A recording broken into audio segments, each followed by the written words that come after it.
ఇప్పుడు మీ నియోజకవర్గంలో మీ అభ్యర్థి అంటే మీ ప్రత్యర్థి చేసేటటువంటి ప్రధాన ఆరోపణలు రెండు ఉన్నాయి.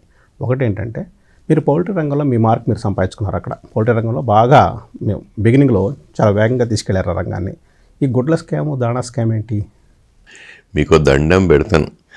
ఈ దానా స్కామ్ గుడ్ల స్కామ్ గురించి మాట్లాడి నాకే అసలు ఎందుకంటే ఏం దానా గుడ్ల స్కామ్ అంటూ ఏదైనా టాపిక్స్ వస్తే ఇది ఒక 2-3 ఏళ్ల క్రితం జరిగిన ఇష్యూ. ఒక అపోజిషన్ లీడర్గా నా అపోజిషన్ లీడర్ అని అంత పెద్ద మాట, నా అపోనెంట్గా విశ్వేశ్వరరెడ్డి అప్పుడు కాంగ్రెస్ ఉండే, తర్వాత బీజేపీలో ఏదో పార్టీలు మన ఏ పార్టీలు ఉన్నారో బయటికి వచ్చి గలమెత్తి చేవెళ్ళ పార్లమెంట్ కాన్స్టిట్యూన్సీలో ఎక్కడైనా అడ్డా పెట్టి రంజిత్ రెడ్డి దొంగ, రంజిత్ రెడ్డి తప్పు చేసినట్టు చెప్పాలి కదా. ఎందుకు చెప్పలేదు అప్పుడు? ఎందుకంటే దాంట్లో పస లేకుండే అసెంబ్లీ వేదికల చిన్న 3-4 ఫార్మర్లు బయటకు వచ్చేదో మాట్లాడితే వాళ్ళ తిరిగితే కాంగ్రెస్ పార్టీ నాయకులు అసెంబ్లీలో అడిగారు.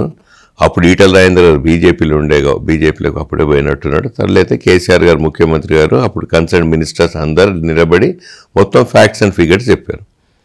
పోల్ట్రీ ఇండస్ట్రీ గురించి మాట్లాడిన యాజ్ ఇండస్ట్రీ 10,000 మంది రైతులు ఉంటారు.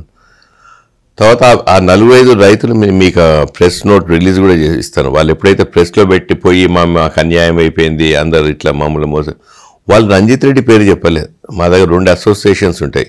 ఒకటేమో మన రెగ్యులర్ మనం తినే గుడ్లు ఉత్పత్తి చేసే అసోసియేషన్, ఒకటేమో బ్రాయిలర్ చికెన్ తినే నేను బ్రాయిలర్ చికెన్ తినే అసోసియేషన్ ప్రెసిడెంట్. ఈ గుడ్ల దానికి నాకు సంబంధం లేదు. ఈ దానాలు ఏమైందంటే వాళ్ళు కొట్లాడుకున్నారు, చిన్న ఇష్యూస్ కొట్లాడుకొని వాళ్ళు బయటకు వచ్చి పలానా XYZ తప్పులు చేసినారు, మాకు మక్కలు రాకుండా చేసినారు అన్నారు.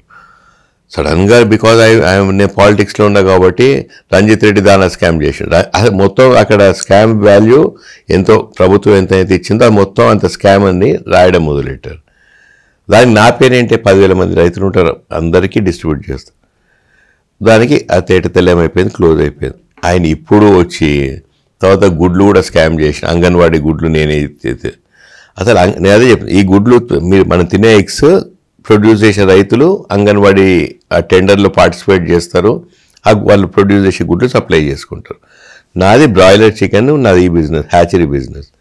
అసలు నేను చాలామందికి ఏం చెప్తాను, నేను టెండర్లో రంజిత్ రెడ్డి అనే కంపెనీది టెండర్లో పార్టిసిపేట్ చేసినా చెప్పండి. ఫస్ట్ పార్టిసిపేట్ చేస్తే చాలు. ఇక నా గుడ్డు ఒక్కొక్కటి 25 రూపాయలు, అది 4-5 రూపాయలు.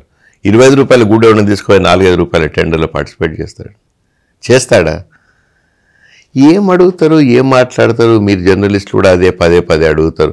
మీరు చూడండి, మీరు అడిగే ముందు మీరు అప్పుడు ఏమైంది ప్రెస్లో అని చెప్పి చూడాలి, చెక్ చేసుకోవాలి. ఇది కరెక్ట్గా రావాలంటే రంజిత్ రెడ్డి గారు, విశ్వేశ్వరరెడ్డి గారు ఒకే వేదిక మీద ఉండి మాలాంటి జర్నలిస్టులు ప్రశ్నిస్తే ఏది కరెక్ట్ అని ఆ డిబేట్లో నిజం బయటకు వస్తుంది, కాదంటారా? అంత సీన్ లేదు. నేను ఇప్పటికే 100 సార్లు ఏం చెప్పానంటే, దీంట్లో ఏదైనా స్కామ్ ఉంటే రేపు మార్నింగ్ వస్తావా, ఎల్లుండి వస్తావా, 1 వీక్ టైం తీసుకుంటావా, మొత్తం ప్రిపేర్ అయ్యి రండి. మీరు ఏ చౌరస్తాకు వస్తారు రండి, ఏ జర్నలిస్ట్ని తీసుకొని వస్తారు రండి అని 10 సార్లు చెప్పాను. రాడే మా టీవీ డిబేట్కి వస్తారా? ఆయన వస్తే మీరు 100% వస్తాను.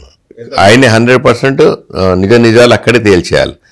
దాని తర్వాత క్షమాపణ కోరాలి, లేకపోతే ఏదైనా మినిమం కదా, అట్లీస్ట్ ఒక సారీ చెప్పి నేను తప్పు ఆరోపణలు చేసిన రంజిత్ అనాలి. అది ఏర్పాటు చేసే ప్రక్రియ మేము మొదలు పెడతాము.